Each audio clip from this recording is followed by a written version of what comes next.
Good morning. आज का topic है 9 चैप्टर रियाप्टिक्स प्रिज्म का न्यूमेरिकल क्वेश्चन इम्पॉर्टेंट। प्रिज्म से जो न्यूमेरिकल क्वेश्चन कुछ इम्पॉर्टेंट बताएंगे, 2-3 उनमें से पहला क्वेश्चन है, देखिए। लेकिन उसके पहले हम फार्मूला बता दें, जो फार्मूला उस पर हम यूज करने वाले हैं। इसमें refractive index of material of prism mu equal to एक फार्मूला होता है sine A plus delta M upon 2 upon sine A upon 2, ये होता है। और एक डेविएशन एंगल इक्वल टू होता है म्यू माइनस 1 इंटू ए, है ना। मेन ये दो फार्मूले है ही हैं।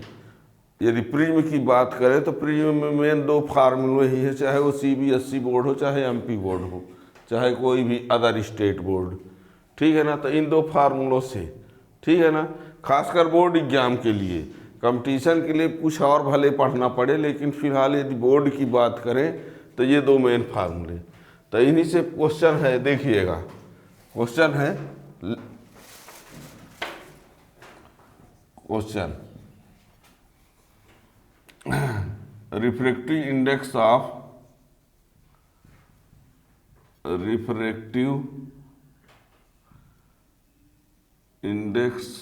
Of material of prism is √2 and refracting angle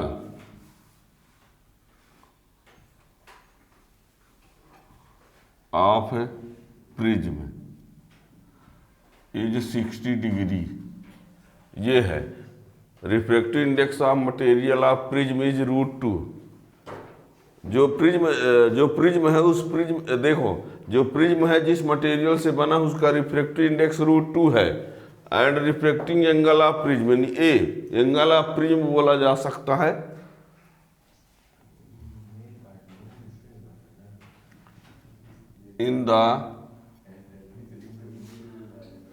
in the position of minimum deviation. Calculate in the position of minimum deviation, calculate पहला नंबर।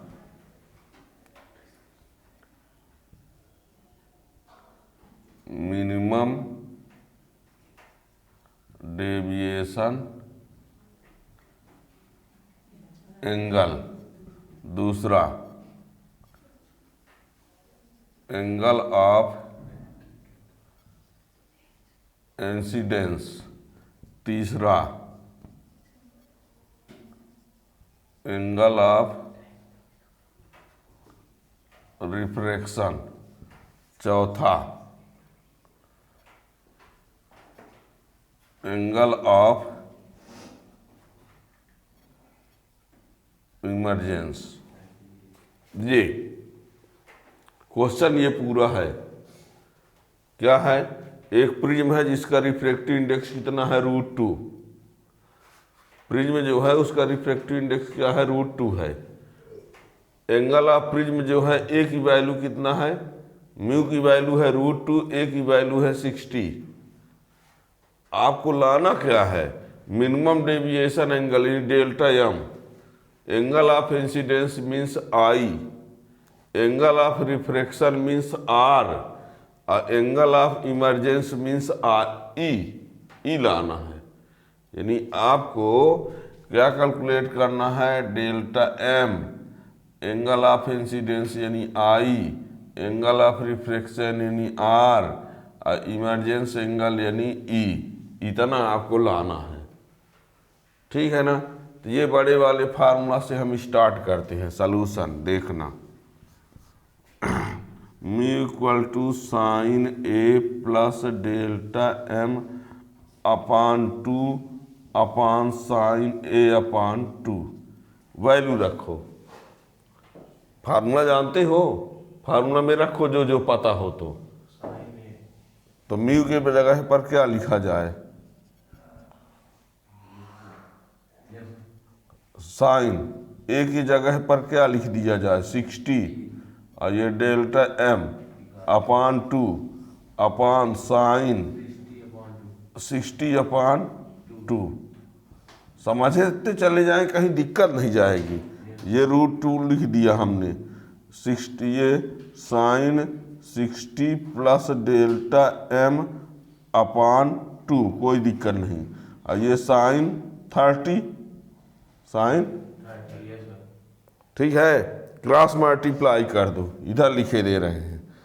तो sine 60 plus delta M upon 2 equal to √2 sine 30। अब sign 30 की value कितनी होती है? हैं, clear बताओ? 1/2। ठीक है, इसको हम चाहें तो लिख सकते हैं √2 इंटू 1/√2 इंटू √2। 2 का चेंज बताओ। अरे ये √2 तो है ही है, 2 का चेंज क्या होगा? √2 2 के बदले हम √2 इंटू √2 लिख सकते हैं कि नहीं? दोनों मिलकर 2 है ना बनेगा, और एक ठो को इससे, तो क्या बचा? 1/√2।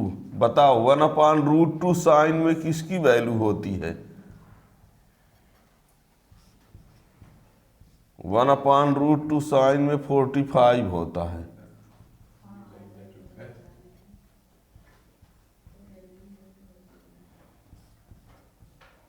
अब कंपेयर कर दो, क्या कर दे? साइन ये बराबर साइन ये, तो angle equal to angle, means क्या? यानी 60 plus delta M upon 2 equal to 45। तो क्या हो जाएगा? इसका इंटू कर दो, तो 60 plus delta M equal to cross multiply, तो ये 90, तो डेल्टा एम इक्वल टू कितना? 90 माइनस कितना आया? 30 आया। डेल्टा एम की वैल्यू कितना आया? हाँ है, तो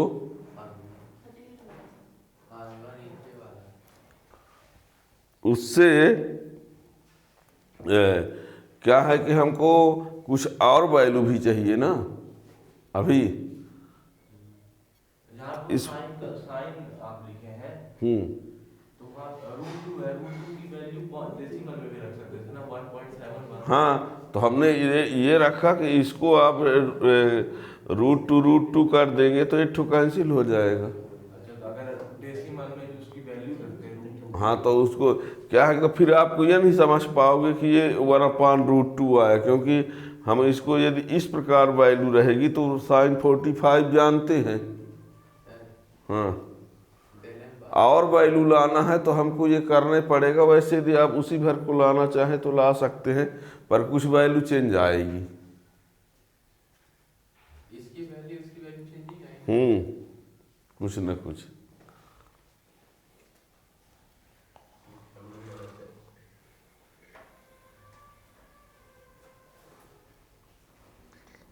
अब बताओ डेल्टा एम की वैल्यू कितना आ गया? 30 डिग्री। अभी हमको क्या चाहिए? आई चाहिए। ये आपको बता दे, जब ये डेरिवेशन को आपने प्रूव किया था, यदि स्नेल्स लॉ के आधार पर देखा जाए तो ये μ = sine I upon sine R है। इसका मीन्स हुआ कि ये जो वैल्यू है वो किसकी वैल्यू है? आई की। और ये वैल्यू जो है वो किसकी वैल्यू है? मतलब ये आई की जगह पर ये आई है और आर की जगह पर ये है, ठीक है ना? तो आई की जगह पर ये है, तो आई लाना हो। अब मान लो इधर दिख रहा है क्या? तो देखिए, जैसे मान लीजिए आई, तो आई = a plus delta M upon 2 कर दोगे तो ए कितना है? 60। डेल्टा एम कितना आया? 30 अपान 2, तो आई = क्या हो जाएगा? 90/2 यानी 45। तो तो ये आई की वैल्यू हो गई, है ना। अब आर इक्वल टू क्या होगा, आर इक्वल टू A/2, तो आर इक्वल टू 60/2, तो कितना हो गया, 30 हो गया। ठीक है, ये भी मिल गया। और 4 नंबर इक्वल टू आई होता है, इक्वल टू, तो ई की वैल्यू कितना हो जाएगा, 45, है ना। आई की वैल्यू कितना आया, 45, तो ये आई की वैल्यू हो गया, ये आर की वैल्यू हो गई, ये ई की वैल्यू हो गया, ये डेल्टा एम की वैल्यू, ये तो ये पूरे, ठीक है। जल्दी से लिखो।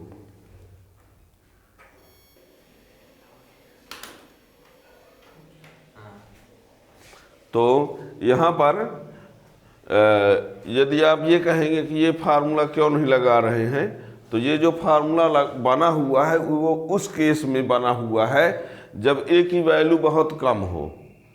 जब हमने इस फार्मूला को डिराइव किया था तो उस समय हमने बताया था कि जब प्रिज्म क्या हो, थिन हो, है ना। प्रिज्म थिन हो मीन्स ए की वैल्यू बहुत कम हो, तब के केस में ये फार्मूला बना था। और यहाँ तो ए की वैल्यू कितना दिया है, 60 दिया है। और जब ए की वैल्यू 60 दिया है तो आप ये फार्मूला नहीं लगा सकते। ये मत सोचो कि सर इतना बड़ा हम क्यों लगाएं, ये तो सबसे छोटा सा फार्मूला है, इसी को लगा देते हैं। तो ये उस समय लगाना है जब ए की वैल्यू बहुत कम हो, है ना। 30 भी नहीं, 2-4 की बात हो, ठीक है ना। लेकिन जब ज़्यादा वैल्यू दिया है ए की वैल्यू, तब ये फार्मूला अप्लाई नहीं कर सकते। समझ गए होंगे, है ना। लगता रहा होगा कि इतना बड़ा सर भीड़ में इतनी बड़ी प्रोसेस क्यों किए हैं जब ये फार्मूला एक पड़ा है, तो है ना।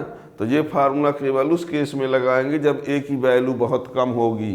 अब बहुत कम का मतलब मान लो 2-4 तक कह सकते हो, 5-10 मान लो मैक्सिमम, है ना। लेकिन यहाँ 60 को बहुत कम इग्नोर करने वाली वैल्यू नहीं है, ठीक है ना। तो ये रहा। Next question,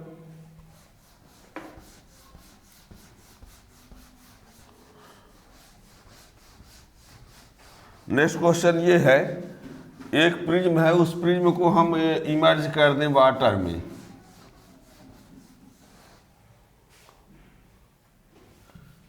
A prism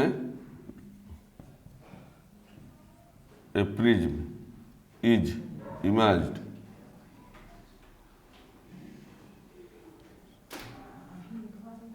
A prism is immersed in water. A prism is immersed in water, then prove that, ये दिखाना है कि वाटर मीडियम में जो डेविएशन एंगल होगा एयर के रिस्पेक्ट 1/4 होगा। A prism is immersed in water, then show that, हाँ, deviation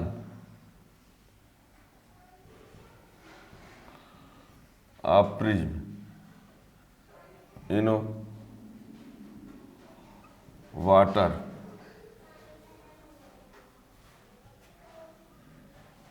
is 1/4 of deviation angle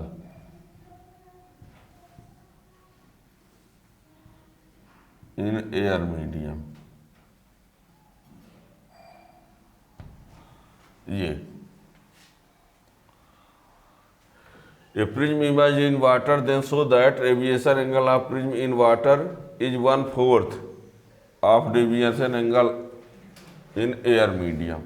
यानी सीधे सीधे ये बताना है कि delta W equal to delta A/4, ये हमको प्रूव करना है, ये हमको प्रूव आय करना है, ठीक है। Where A mu G equal to 3/2 and A mu W equal to 4/3, ये दिया है, ये क्वेश्चन में दिया है। A mu G equal to 3/2, A mu W equal to 4/3 ये दिया गया है। आप क्वेश्चन समझ गए हैं ना, क्वेश्चन की मीनिंग समझिए। लिखने में मान लीजिए कोई हमारा वर्ड मिस्टेक भी हो तो हम आपको बताए दे रहे हैं कि एक प्रिज्म है, उस प्रिज्म को वाटर में इमेज करेंगे तो जो डेविएशन एंगल होता है ना, जो डेविएशन एंगल यानी minimum deviation angle water medium में जो होगा वो एयर के रिस्पेक्ट 1/4 होगा। ये हम कहना चाहते हैं, क्वेश्चन की ये मीनिंग है। लिखने में क्वेश्चन में कोई वर्ड गलत भी हो तो भी समझ लेना, ठीक है ना। वाटर मीडियम में जो डेविएशन एंगल होगा वो एयर के रिस्पेक्ट 1/4 होगा, ये हम बोल रहे हैं, ठीक है ना।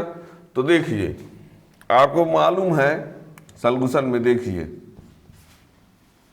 डेल इक्वल टू होता है mu -1 into A del M equal to, ठीक है ना। फार्मूला क्लियर है, इसको लगाए देते हैं for air medium, for air medium.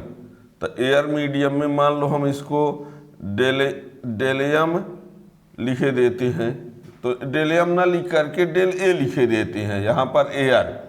बात समझना, एयर मीडियम के लिए डेल ए लिखे देते हैं, ये मिनिमम डेविएशन एंगल है ना। तो डेल्टा ए, तो ये ए म्यू जी -1 इंटू ए, और ए म्यू जी की वैल्यू कितनी है 3/2 ये, तो 1/2 ए, यानी delta A equal to A/2 आया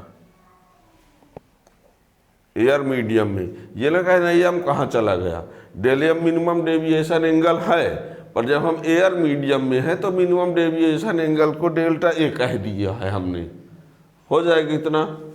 और इसी फार्मूला को फॉर वाटर मीडियम जब लगाएंगे तो देखना, फॉर वाटर मीडियम, अब बताओ किसके जगह वाटर आएगा, एयर की जगह। तो ये delta W equal to W mu G -1 into A, W mu G होगा कि A mu W, W mu G होगा। गलती ना कर देना क्योंकि मीडियम चेंज हो रहा है, और लेंस प्रिज्म में तो अभी भी ग्लास का रहेगा, है ना। बच्चे क्या करते हैं, ए म्यू डब्लू दिया है तो सोचते हैं यहाँ ए म्यू डब्लू होगा, अरे यहाँ पर डब्लू म्यू जी होगा, एयर की जगह वाटर लिख दो बस। तो फिर कहोगे क्या ये दिया गया गलत है, दिया गया गलत नहीं है, इसको आप चेंज करो। यहाँ पर ये फार्मूला होता है A mu G upon A mu W -1 into A, इसके जगह इसका ये फार्मूला पढ़ाया गया है, W mu G equal to A mu G upon A mu W. इसको आप पीछे देख सकते हैं, इसका वीडियो बना हुआ है। अब ये इसकी वैल्यू 3/2/4/3 -1 इंटू ए, ये 9/8 -1 into A, 1/8 A, delta W equal to A/8 दिख रहा है, लास्ट है, ठीक है। अब बताओ delta A equal to A/2 और delta W equal to A/8, divide कर दीजिए।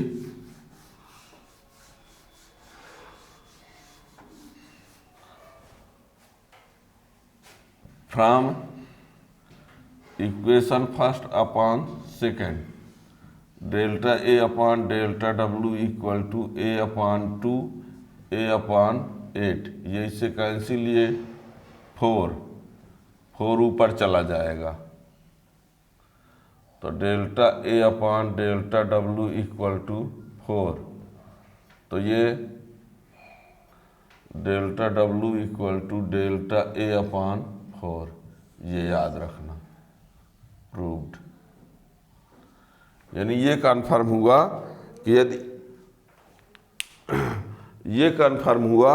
कि यदि हम किसी प्रिज्म को वाटर मीडियम में इमर्ज कर देंगे तो जितना डेविएशन एंगल एयर मीडियम में रहा होगा उसका 1/4 कहाँ हो जाएगा, वाटर मीडियम में, ठीक है ना। मान लो एयर मीडियम में डेविएशन एंगल क्या है, 20 है। एग्जाम्पल के लिए एयर मीडियम में डेविएशन एंगल, 20 है। तो वाटर में वही कितना हो जाएगा 5 अपान 4 होता है, ठीक है ना। तो ये प्रूव हो गया, ठीक। अब इस प्रकार और क्वेश्चन के लिए आपको नोटिफिकेशन मिलेगा यदि चैनल को सब्सक्राइब किए रहेंगे तो। Thank you.